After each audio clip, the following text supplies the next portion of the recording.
ড্রামের ভেতর পাপাকে রেখে দিয়েছে। ছোট্ট মেয়ে ধরিয়ে দিলেন তার বাবার খুনিদের।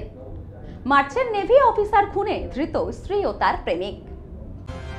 আমার পাপাকে ড্রামের ভেতরে রেখে দিয়েছে ওরা। সকলকে ডেকে ডেকে একটাই কথা বলে চলেছে 6 বছরের শিশু কন্যা। অবশেষে ড্রামের ভিতর থেকে উদ্ধার মার্চেন্ট নেভি অফিসারের দেহাংশ। জামাইয়ের নৃশংস মৃত্যুতে মেয়ের ফাঁসি চেয়ে মৃত জামাইয়ের পরিবারের পাশে শ্বশুর শাশুড়ি। ঘটনায় গ্রেপ্তার 2 অভিযুক্ত। এতটুকু শুনে নিশ্চয়ই সকলে ভাবছেন কি কারণে এমন নৃশংসভাবে খুন হলেন ওই মার্চেন্ট নেভি অফিসার। আসুন তাহলে জেনে নেওয়া যাক ঠিক কি কারণে তাকে খুন হতে হলো, আর কারাই বা জড়িত এই ঘটনার সাথে। প্রেমিককে নিয়ে মার্চেন্ট নেভি অফিসার স্বামীকে কুপিয়ে খুন করলেন স্ত্রী। তারপর দেহ 15 টুকরো করে একটি ড্রামে ভরে সিমেন্ট দিয়ে সেই ড্রামের মুখ বন্ধ করে দেন। চাঞ্চল্যকর ঘটনাটি ঘটেছে উত্তরপ্রদেশের মেরঠে। এই ঘটনায় পুলিশের হাতে গ্রেফতার হয়েছে স্ত্রী ও তার প্রেমিক। খুনের নেপথ্যে ত্রিকোণ সম্পর্কের জটিলতার কথা উঠে এসেছে। পুলিশ সূত্রে জানা যায় মৃতের নাম সৌরভ রাজপুত, পেশায় মার্চেন্ট নেভি অফিসার। 2016 সালে প্রেম করে বিয়ে করেন মুস্কান রস্তগিকে। স্ত্রীর সঙ্গে বেশি করে সময় কাটাবেন বলে নেভি অফিসারের চাকরি ছেড়ে দেন সৌরভ। কিন্তু তার ওই সিদ্ধান্তে খুশি হননি পরিবার। কেন এমন একটি চাকরি ছেড়ে দিলেন তিনি, সেই নিয়ে শুরু হয় গন্ডগোল।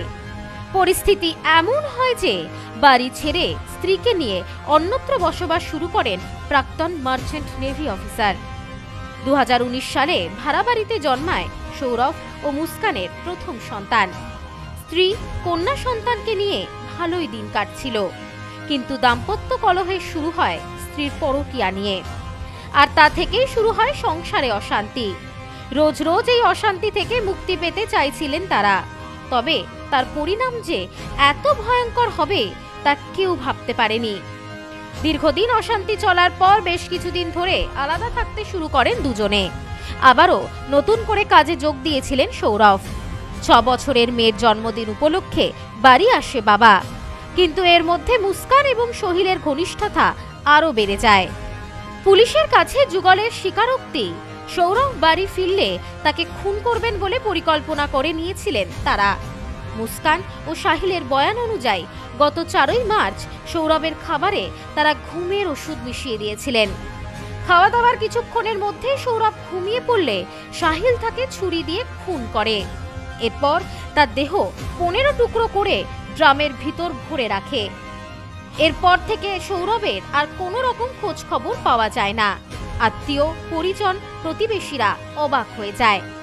এরপর একদিন হঠাৎই সৌরভের মেয়ে কাঁদতে কাঁদতে বলতে থাকে, এই ড্রামের ভিতরেই বাবাকে রেখে দিয়েছে ওরা। এরপর নাতনির বয়ান অনুযায়ী সৌরভের বাবা মা থানায় অভিযোগ দায়ের করে এবং পুলিশ এসে ওই ড্রাম খুলতেই দুর্গন্ধ ছড়িয়ে পড়ে চারিদিকে। উদ্ধার হয় সৌরভের টুকরো টুকরো করা দেহাংশ।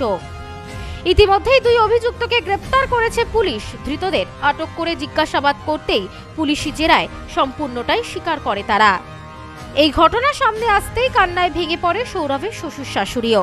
তারাও জানান মেয়ে এমন নৃশংস ঘটনা ঘটাতে পারে তা তারা ভাবতেই পারেনি। আইন অনুযায়ী মেয়ের শাস্তি হোক, আমরা সৌরভের পরিবারের পাশে আছি। এদিনের এই ঘটনা সামনে আসতেই হতবাক হয়ে গিয়েছে সকলে। পরকীয়ার কারণে এমন নৃশংস পরিণতি হতে পারে তা ভেবেই দিশেহারা সকলে। Bureau report, news no man's land, Uttar Pradesh. বধুয়া গুঁড়ো মশলা, গন্ধেও ভালো, স্বাদেও ভালো। বধুয়া গুঁড়ো মশলা সম্পর্কে আনে অটুট বন্ধন।